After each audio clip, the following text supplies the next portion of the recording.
একটা বিষয় নিয়ে খেয়াল করি যে গত এক মাস ধরে পশ্চিমবঙ্গের রাজনীতিতে পরিবর্তন আসার পরে পুশ ইন একটা বড় একটা উদ্বেগের কারণ হয়ে দাঁড়িয়েছে বাংলাদেশের জন্য, যেটি দিন দিন আরো বলবো যে সংকটময় হচ্ছে, আরো গভীরতর হচ্ছে।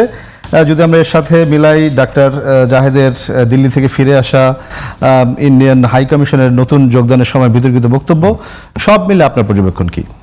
জি ধন্যবাদ। এই বিষয়টি আসলে মানে পুশিং না, এটাকে আমি বলি পোকিং। এটা ইন্ডিয়া পোকিং করছে, আমাদেরকে ইরিটেট করবার চেষ্টা করছে। সরকার অত্যন্ত ধৈর্যের সাথে বিষয়টি মোকাবেলা করার চেষ্টা করছে। এরপর ডাক্তার জাহেদের বিষয়টি, ডাক্তার জাহেদ একটি দায়িত্বহীনতার পরিচয় দিয়েছেন। তিনি একজন ডিপ্লোম্যাট হয়ে লাল পাসপোর্ট নেওয়াটা ছিল তার দায়িত্ব, কিন্তু তিনি যে ভারত ভ্রমণ করবেন এটি নিশ্চয়ই দুই দেশেরই কূটনৈতিক পর্যায়ে বার্তা ছিল, তাদের প্রস্তুতি ছিল। তারপরেও এটি ছড়ানো হচ্ছে, এখানে আমার কাছে মনে হয় ভারতের একটা ব্যাড ইন্টেনশন ছিল যে এটাকে একটা ইস্যু রেইজ করা যায় কিনা। এবং আপনি অত্যন্ত গুরুত্বপূর্ণ কথা, যেটি এই সব কিছুর মূলে ভারতের যে নতুন কূটনীতিক বাংলাদেশে নিয়োগ পেয়েছেন, তিনি এসেই যে কথাটি বললেন যে টোটাল সব মানে 20 কোটি জনগণেরও দায়িত্ব নেয়ার মতো একটা মানসিকতা, বা এটিকে আমি ধৃষ্টতা বলবো।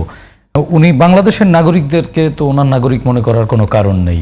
উনি সার্কভুক্ত দেশের যে 200 কোটি মানুষ আছে বা 220 কোটি মানুষ আছে, তাদের মঙ্গল কামনা করার কথা ছিল, তাদের পজিটিভ, তাদের লাইফস্টাইল বা রিজিওনাল সিকিউরিটি, রিজিওনাল ডেভেলপমেন্ট, এগুলো নিয়ে কথা বলতে পারতেন। কিন্তু তিনি যে কথাটি বলে ফেলেছেন, এটি মুখ ফসকে বলে ফেলেছেন, এটি হচ্ছে আসলে ওনার অ্যাসাইনমেন্ট। এবং উনি আসবার পরে দেখেন সীমান্তে যে পুশিন শুরু হয়েছে, সেই পুশিনের প্রবণতা কিন্তু বেড়েছে উনি আসবার পরে। এটি হচ্ছে কি, আমাদের সবচেয়ে বড় সীমান্ত হচ্ছে ভারতের সাথে 4,200 কিলোমিটার সীমান্ত ভারত। আমাদেরও যেমন সবচেয়ে বড় সীমান্ত, ভারতের জন্য কিন্তু বাংলাদেশের সাথে সবচেয়ে বড় সীমান্ত, মানে ভারতের সাথে সবচেয়ে বড় সীমান্ত কিন্তু বাংলাদেশের সাথে, তাদের প্রতিবেশী দেশগুলোর। সেই জায়গা থেকে আপনি দেখুন, তারা আফটার 71 বাংলাদেশকে একদিনও স্বস্তিতে শান্তিতে থাকতে দিয়েছে।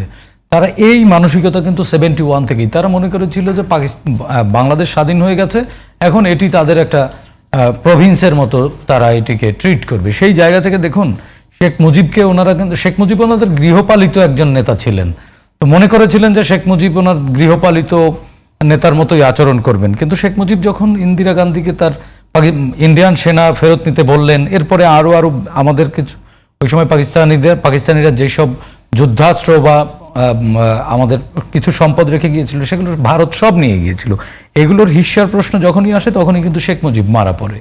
এরপরে জিয়াউর রহমান হত্যাকাণ্ড ঘটলো তালপট্টি নিয়ে।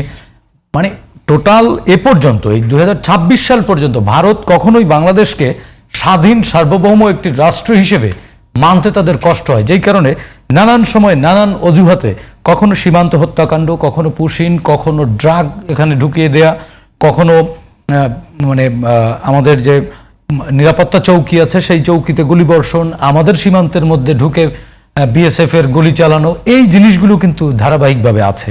এটি হচ্ছে ভারতের পলিসি, হচ্ছে এটি। কিন্তু এক্ষেত্রে বাংলাদেশের সরকার এই পুশিন বা সীমান্ত হত্যা এসব পরিস্থিতি নিয়ন্ত্রণে কি কূটনৈতিক তৎপরতা কি চালাতে পারছে? কূটনৈতিক তৎপরতা তো আছে, প্রেম তো আর এক পেশে হয় না। বাংলাদেশের আগ্রহ আন্তরিকতা আছে দেখেই তো বারবার তাদের সাথে বসছে এবং বারবার তাদেরকে তাগাদা দিচ্ছে, কূটনৈতিক চ্যানেলে এটি নিয়ে কথা হচ্ছে, এবং সীমান্ত হত্যা নিয়ে জাতিসংঘ পর্যন্ত তো কথা হয়েছে, আন্তর্জাতিক ফোরাম পর্যন্ত যাওয়া হয়েছে। দেখুন, আমাদের পানি যেটি ন্যায্য হিসেবে আন্তর্জাতিক সীমান্তে যে নদীগুলো থাকে সেগুলোর পানির একটা কিন্তু যৌক্তিক অধিকার সবগুলো রাষ্ট্রের থাকে, সেই পানিতে তারা কিন্তু এক ধরনের প্রতিবন্ধকতা সৃষ্টি করে। এটি হচ্ছে ভারতের কৌশল, এবং তারা বাংলাদেশকে স্বস্তিতে শান্তিতে থাকতে দিবে না। এবং এই ডাক্তার জাহেদুর রহমানের এটি একটা নন ইস্যু, একটা নাথিংকে এভরিথিং বানানো হচ্ছে। এটি এক ধরনের কৌশল, এটি এক ধরনের চাপে রাখার কৌশল। এই সব কিছুর মূলে তাদের দীর্ঘদিনের যে একটা লালসা, দীর্ঘদিনের যে ভৃত্য, যে আওয়ামী লীগ পালিয়ে গেছে, তাদেরকে মানে প্রাসঙ্গিক করার জন্য এটি করছে। দেখুন, সীমান্তে পুশিন করছে, প্রত্যেক দিন শুনি 5 জন কৃষক, 2 জন শ্রমিক এটা পুশিন করছে।